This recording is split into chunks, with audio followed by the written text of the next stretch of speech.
In this video, I want to convince you that mixing music is actually a lot more simple than you're making it.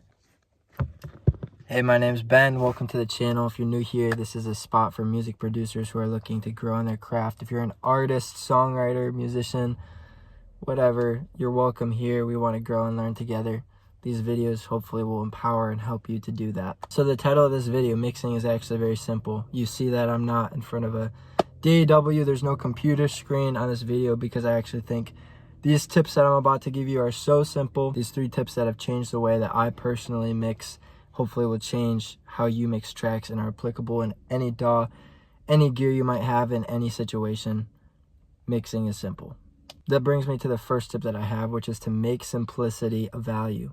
If simplicity isn't a value in your process, it's going to take you hours and hours and hours. You're going to circle around the same ideas and honestly never get anything done. And I don't know about you, but my goal isn't to make the greatest song of all time and just spend my entire life working up to that moment, because I don't think that's realistic. My goal is to make a lot of music and to actually make a lot of great music on the journey to make the greatest song of all time.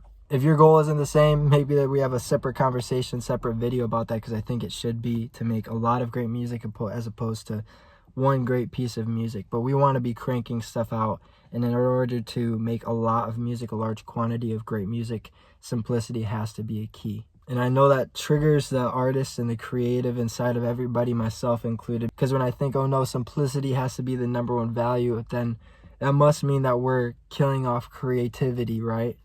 No, I don't actually think so. See, I think the two can exist at the same time, creativity and simplicity. But for far too long, we've put mixing in a box and in a category by itself that has become this long, drawn-out process of tons of plugin strips and all these effects and processing and stuff happen that's honestly not really necessary. I saw a thumbnail of a YouTube video that I think perfectly sums it up. We've all mixed like this. We've all done this, myself included.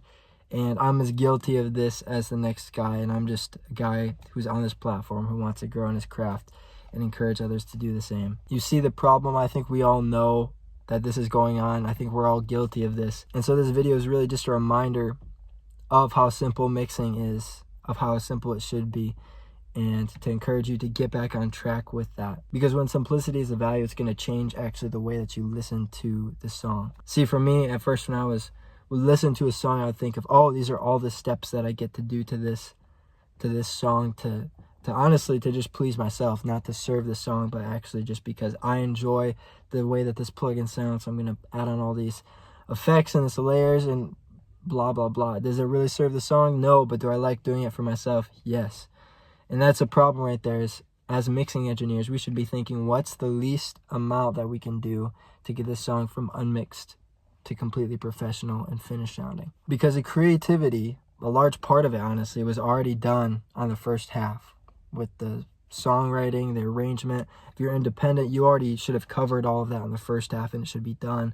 So when you're mixing, you shouldn't be bouncing back and forth between these two things. I think that you should have a clean cut process of, you've written a song, creative elements are added, you're ready for it to go, and now you just need to polish and tweak here and there just a little bit to get it to that professional sounding level. But today in the 21st century, when most of us are doing everything, right? I'm the mixing, mastering engineer, producer, blah blah blah. I do all that stuff for my own music and for other people's music too.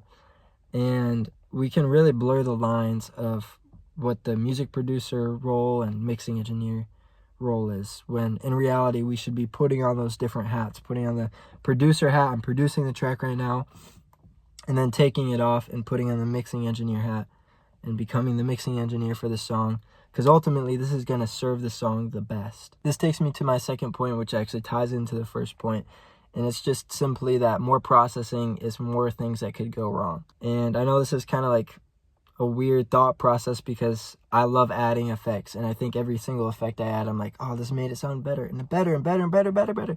And then you get to the end, you take it out into the car or some other place and you listen to it and you're like, oh man, there's that weird kind of low mid-range tone in the guitar or whatnot, and then you take it back in and you're trying to find, having to go through all these plugins to try to find that one trouble area. Because let's face it, there's no perfect studio environment, especially for most of us. We're mixing in bedrooms, mixing honestly on headphones, wherever we can go. And so there's no perfect environment, no perfect mixing setup. And so because of this, when we take it out into the real world to try to play this mix and get it dialed in, there's going to be a lot of issues and a lot more things that we're going to have to go back and look through, because I don't know about you guys, but I don't just finish on version 1. I'm going to have at least 2, 3, 4, 5 versions of a mix that I work on, that I crank out as quickly as I can. So more processing is actually killing you. It's kicking you in the butt, because when you add those plugins that you think are sounding so cool, actually it's causing you more problems later on. And they might sound cool in there in that one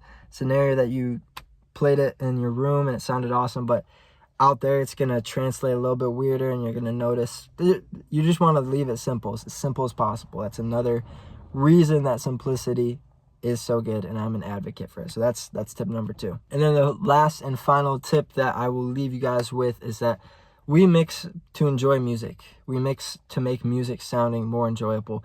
And so often I find myself getting lost in the trap of, oh, I'm mixing because I want to be a technical expert and I know all these frequencies, and this is the frequency that's going to add the silkiness, and this is the frequency that's going to add the clarity. All these things we get caught up in, the specific plugins, and nobody hears that. Like the average person and the person we're making music for, which I think is usually we're making music for our inner child. We're making music, in my case, I believe, to glorify God. But when we're making music, we forget about that and we make it all about ourselves. At least I make it all about myself when I start going, oh, the technical, I start nerding out about this plugin or whatever, this sound. And you get into it, and honestly, it's not serving the song that much. It's just serving me. And so we need to get back to that simplicity and that purity of, we are making music because we love it, because it's just something that we love to do. And I know it's something that you love to do. That's why you got into it in the first place. And you've probably come into this video already watching a ton of these other mixing videos that are online, circulating this platform, as have I. And I think there's a lot of great things that have been said. And so these are just some of my thoughts. If you liked them, I hope you did. Let me know in the comments. Let me know also what your thoughts were. If you have any other tips, any other resources or guides as up-and-coming music producers, people who are seeking to grow in our craft and skill together on this platform. If you want to be part of this community, you can join it simply by pressing YouTube buttons down below, which you know of already. And I encourage you to do that. And I hope that you enjoyed this format video again with I know we didn't get into anything technical today. This is a lot more of my thought process behind actually mixing and actually doing these things. But I hope it was helpful for you, and I hope it actually leads you to make great music. So as soon as you click off this video, unless you're going to watch another one of my videos selfishly, because that really helps my channel, unless you're going to go do that, then you should go make a song right now. So have a blessed day. We'll see you.